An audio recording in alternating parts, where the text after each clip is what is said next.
नमस्कार दोस्तों, I hope आप सारे बहुत अच्छे होंगे और सीजीएल का एग्जाम या तो दे लिया होगा या तो आने वाले दिनों में एग्जाम होगा। इसके सिवा कोई ऑप्शन है नहीं। यह आप दोनों के लिए वीडियो है। देखो क्या होता है कि जैसे पहली शिफ्ट का एग्जाम होता है, पहली शिफ्ट की बात कर रहा हूँ, expected cut off, expected safe score, safe attempt, ये सारी वीडियोज लाखों की संख्या में आ जाती हैं। यानी अगर 40 लाख बच्चे एग्जाम में फॉर्म भरते हैं तो मान लो कि 60-70 हज़ार वीडियो तो आ ही जाती हैं। और ये वीडियोस फायदा कम नुकसान ज़्यादा करती हैं। मैं बता दूं कैसे। देखो जिनका एग्जाम हो गया वो मान लो कट ऑफ मैंने 160 बता दी, एक्सपेक्टेड कट ऑफ या एक्सपेक्टेड सेफ स्कोर 160 बता दिया। अब जिनका 75 प्रश्न सही हुआ है उनके मन में तो ये दिक्कत हो जाएगी, ये डाउट हो जाएगा कि भैया अब तो मेरा होना नहीं, वो मेंस के लिए तैयारी पे मतलब पूरे जोर शोर से नहीं लग पाएंगे। और उनका जिनका आने वाले दिनों में एग्जाम है, मान लो वो गए एग्जाम देने और उस दिन शिफ्ट जो थी वो टफेस्ट थी, मतलब कि 130 भी कट ऑफ न जाती और उनके दिमाग में वो वीडियो में बोली गई बातें थी वो दिमाग में घर कर गई कि भैया ने तो बोला था 150 जाएगी, 160 जाएगी। उन्होंने 70 प्रश्न कर लिया 55 मिनट में और बचे 5 मिनट में उनके दिमाग में आ गया कि अब तो इससे तो मेरा होना नहीं। उन्होंने मार दिया तुक्का और सारे तुक्के हो गए गलत, वो बाहर हो गए। और हो सकता है उनकी शिफ्ट का जो कट ऑफ आता है वो 130 आता है, यानी 130 वाला बच्चा उस शिफ्ट में सेलेक्ट हो जाता। तो कोई भी कट ऑफ एग्जाम के बीच में बताना बिल्कुल ही मतलब बेवकूफ़ी ही है मेरे हिसाब से, या एक्सपेक्टेड सेफ स्कोर की इतना जाके ही करके आना। आप वहां पे जाके एग्जाम हॉल में जाके 100% अपना दे पाओ, इससे ज़्यादा एग्जाम हॉल में आप कुछ नहीं कर सकते। कुछ लोग ये कमेंट कर देते हैं कि भैया ये क्वेश्चन आ रहे हैं, वो क्वेश्चन आ रहे हैं। एक दो क्वेश्चन मान लो ऐसे आ भी गए तो कौन सा कट ऑफ आपका 190 जाना है। अगर आप एग्जाम देने गए और मान लो 4 प्रश्न दिख गए तो ऐसा तो है नहीं कि 96 करोगे, बाकी के सारे 96 सही करोगे तभी होगा सिलेक्शन। अगर 4 क्वेश्चन टफ आए हैं तो ऐसा है नहीं कि वो चारों क्वेश्चन किसी बच्चे को आते होंगे। और अगर किसी को आते भी हैं तो एक आध टॉपर तो हर शिफ्ट में निकलता है, चाहे टफेस्ट करवा लो चाहे इजीएस्ट करवा लो। एक आध बच्चा होता है जो बहुत अच्छा परफॉर्म करता है। आपका प्री में सिलेक्शन केवल एक जन का नहीं होना है एक शिफ्ट से। अगर प्री में सिलेक्शन मान लो 80,000 1 लाख लोगों का होगा तो 36 शिफ्ट है, लगभग 3-4 हज़ार बच्चे हर शिफ्ट से सिलेक्ट होंगे ना। तो आप ये क्यों लेके जाते हो दिमाग में कि ऐसा प्रश्न आ रहा है वैसा प्रश्न आ रहा है। जैसा भी आएगा आपको करना है। दूसरी चीज, मैं या कोई भी आके इस टाइम पे बताया कि भैया 150 ले आना है, 160 ले आना है, ये नहीं देखना है। आप वहां जाके, मैं यहाँ एसी रूम में बैठ के वहां से प्रश्न आ जाए और मैं सॉल्व करने बैठूं तो मुझे कोई प्रेशर नहीं होगा। अगर मुझे जब मैंने एग्जाम दिया था तो 2+2 = 4 लिखने में मैं 2 बार सोच रहा था। क्यों? क्योंकि उससे अगर 2+2 = 4 मैं ना चेक करता तो मेरे दिमाग में ये रहता कहीं गलत ना हो गया और इससे मेरी नौकरी ना चली जाए, क्योंकि प्री पहली सीढ़ी होती है नौकरी के लिए ना। तो जब हम डिस्कशन कर रहे होते हैं, एनालिसिस कर रहे होते हैं, तब तो वो पेपर बहुत ईजी लगता है। जैसे मैं भी मैथमेटिक्स के जब 25 प्रश्न करवाता हूँ, कभी 15 मिनट, कभी 17 मिनट में करा देता हूँ। एक्चुअली एग्जाम हॉल में लोग सोचते हैं कि 3 मिनट में कराया होगा ये आदमी, या 10 मिनट में कराया होगा, या 5 मिनट में कराया होगा। जब मेरा एक्चुअल एग्जाम होगा ना, अब जैसे नौकरी होने के बाद मैं जाऊं तो मैं फ्री फ्लो, क्या बोलते हैं, फ्री फ्लो में खेलूंगा। होता नहीं कि जब टीम का मान लो 270 बनाने थे और आपका देख लो 6 ओवर में 100 रन हो गए, या 12 ओवर में आप देख रहे हो 240 रन हो गए, तो और एक भी विकेट नहीं गिरा, तो आप क्या करोगे? आप उड़ा उड़ा के मारने लग जाओगे कि मेरा विकेट गिर भी गया, मैंने तो अपना काम कर दिया। तो उनके लिए जो एग्जाम हॉल से बाहर बैठ के सॉल्व करते हैं उनके लिए तो हर पेपर इजी है। यूपीएससी का भी पेपर जिस दिन पे बच्चे देके आते हैं उस दिन कुछ टीचर आके ये तो बड़ा आसान था, ये तो बड़ा आसान था, और उन टीचर का प्री कभी नहीं निकला। क्यों? क्योंकि एग्जाम प्रेशर को एब्जॉर्ब करते हुए 170 जो कट ऑफ जो एक्सपेक्ट करेंगे 170 जाएगी, 175 जाएगी, कभी उनका रॉ स्कोर पूछना 170-75 आया है प्री में।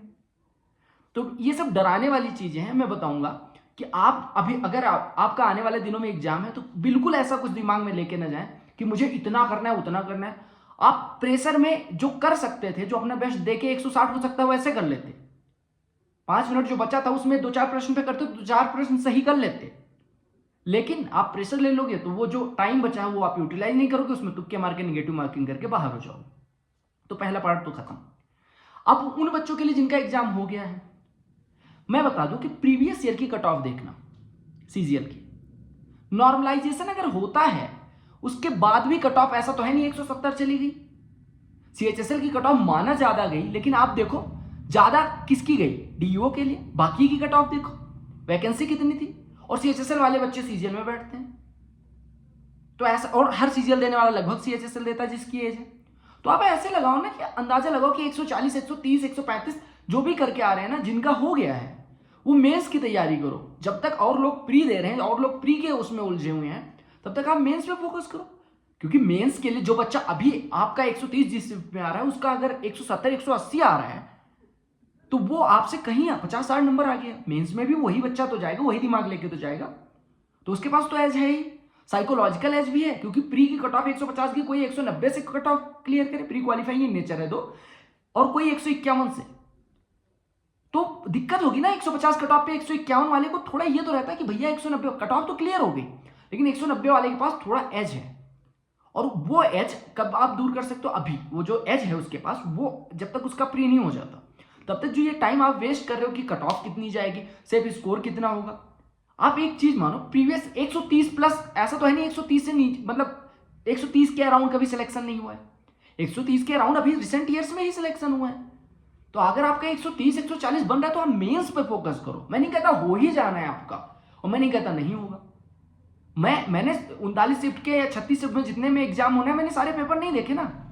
कोई शिफ्ट एकदम हलवा आ गई और सारे बच्चे उसी के सिलेक्ट हो गए, ऐसा भी नहीं होगा, क्योंकि नॉर्मलाइजेशन है। और कोई शिफ्ट एकदम टफेस्ट आ गई, सारे बच्चे उसके हो जाएंगे सिलेक्ट, ये भी नहीं पॉसिबल, क्योंकि उसमें बहुत लोग गोबर करके आएंगे। तो आपको ओवरऑल देख के चलना है। ये एकेडमिक्स नहीं है भैया कि आपको भी 20 मिले, आपको भी 20 मिले, आप भी टॉपर, ज्वाइंट टॉपर नहीं होते। यहाँ ज्वाइंट सिलेक्शन नहीं होता। तो अगर आपका प्री हो गया है तो मेंस के लिए शुरू कर दें तैयारी।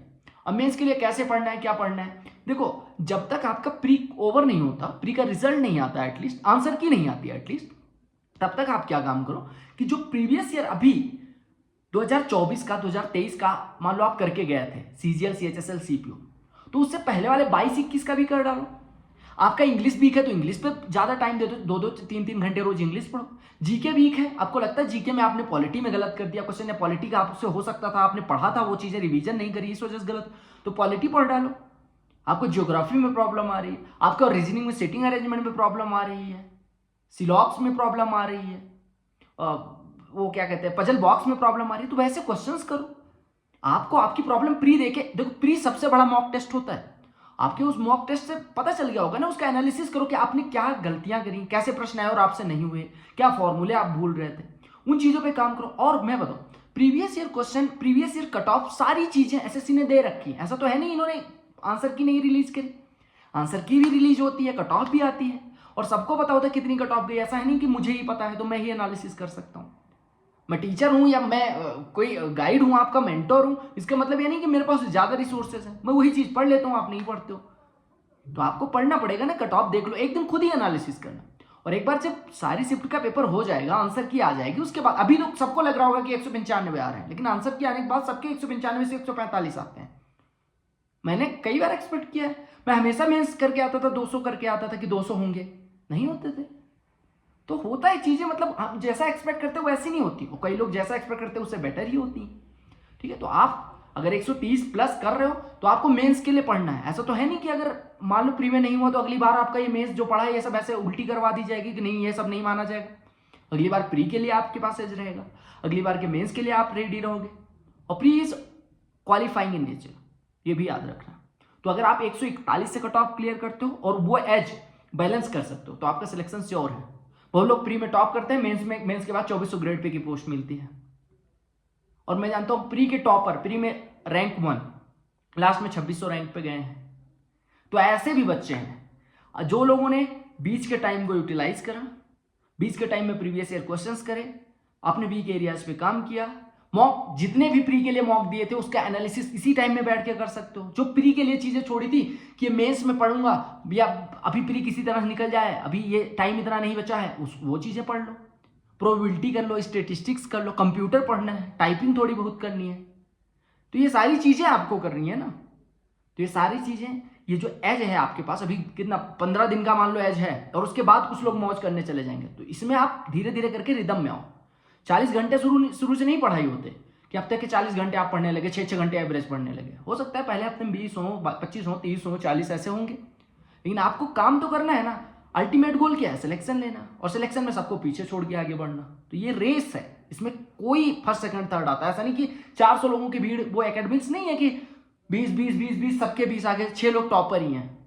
ठीक है, इसमें तो आपको एज लेना है लोगों से। तो और क्या कर रहे हैं उससे कोई मतलब नहीं, आपके पास जो टाइम है आप उसको कैसे यूटिलाइज करो ये मैटर करेगा last at the end of the day.